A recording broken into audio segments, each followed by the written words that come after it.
I just want to address, you know, most people in this country don't know what CEDAW is. So I think, I mean, we start with that. I mean, I just know, I mean, that when the city of San Francisco passed that ordinance, I mean, the amount of educational work that group of people had to do to get that passed was phenomenal. I mean, you have to hats off to the organizing work. It was such a collective thing. We need to do that on a national scale.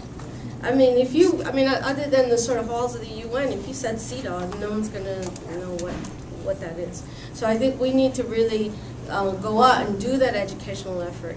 In terms of your question as to the U.S., I think Charlotte started out talking about sort of this idea of U.S. exceptionalism, sort of, you know, we're above all these international norms, and either on the best of days it's our laws are better, and the worst of days is no one's going to tell us what to do. So I think the combination of both of those is what's prevented us from passing not just that. I mean, we're one of 2 countries that hasn't passed the Convention of the Child. We're one of 2. I mean, so we have a lot of shame going around with the U.S. not passing things. Yeah, I just would add one more point to that. National sovereignty, you've heard of that in other parts of the world. It's a big issue in the U.S. This notion that somehow the U.S.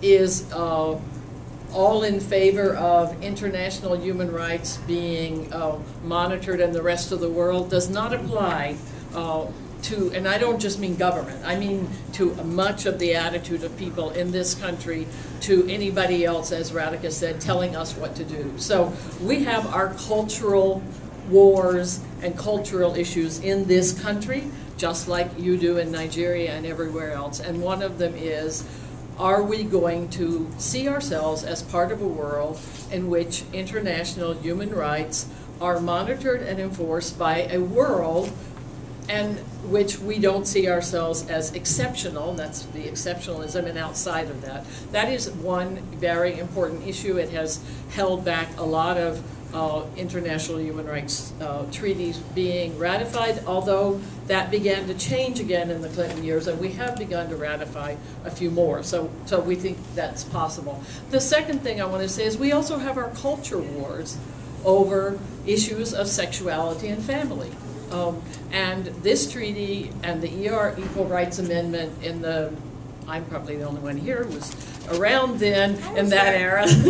Oh, I'm just teasing. But you know, these treaties are also used by domestic opponents of women's rights to raise fear and to continue to put forward fears about abortion, homosexuality, sexual rights, etc., using the CEDAW Treaty.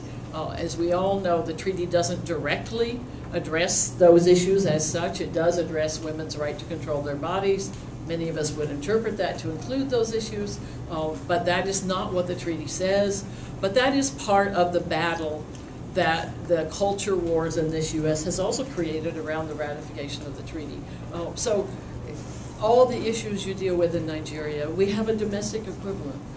And I think that's really important for everyone to understand. We have very strong cultural and right-wing battles domestically, and this treaty, along with other things about women's rights, not just this treaty, has been a hostage to some of those battles.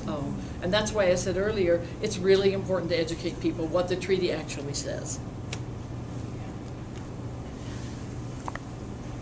Did you want to take any more? Okay, well, one last one, because it's basically time to wrap up, and then we'll conclude in comments. So that's the last one. I just want to know how we get in touch with the task force. Yes.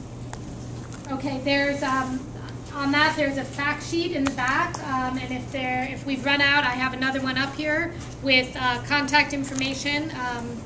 June Zeitlin is directing the project, and I have her contact information, and we can give you more on that. Let's have closing comments from everyone on the panel then. Okay. Well, I just wanted to thank you for organizing the panel, and thank everyone for taking an hour and a half today to come and talk about CEDAW. And just to reiterate that, we are trying to work on, making sure that we work towards CEDAW ratification, and that we are very much, looking forward to working with all of you to do so. Yeah, I think I've said it a lot. I'm just going to say this is a really great moment to bring the U.S. into the international human rights system fully in terms of women's rights, and I hope that we'll all help make it happen. I agree, and let's all band together and try and get this passed this year. I just want to say the U.S. has lots of good laws, but when you study them, there is a need to actually tweak those laws with CEDAW, and there is a need to bring international standards into play and to bring the U.S. more in line with international human rights. I'd just like to thank the ACLU for hosting the panel. I'm not American, and it's very exciting to be amongst activism in the U.S. and to see the treaty ratified this year. I wanted to also thank the panelists and the ACLU. I also wanted to address a little bit of your question and sort of in yours and saying, like, why isn't the U.S., because I think there's a lot of us that are like, sort of feeling like that. And I think the reality is the reproductive rights issue is a significant battle that we fight not only around this treaty, but a lot of other treaties. And it's sort of like, every treaty, the same is true, I think, for the ESCR. The Covenant on Economic, Social, and Cultural Rights. So I think, what I would say is that passing CEDAW, this is the closest that we have come in a very, very long time, and I think it does represent a real opening, not just for this particular treaty, but also for many other treaties that would allow us to fully sort of realize the human rights that are enshrined within the Universal Declaration of Human Rights, and this is an important part of that. And I think that will go a long way in helping us, not to sound corny, but to really create the kind of world that I think at this point we should have. So. Well, I just want to thank all of our panelists for taking the time and for all of your very thoughtful and thought-provoking comments. And I want to thank all of you for coming. So let's have a big round for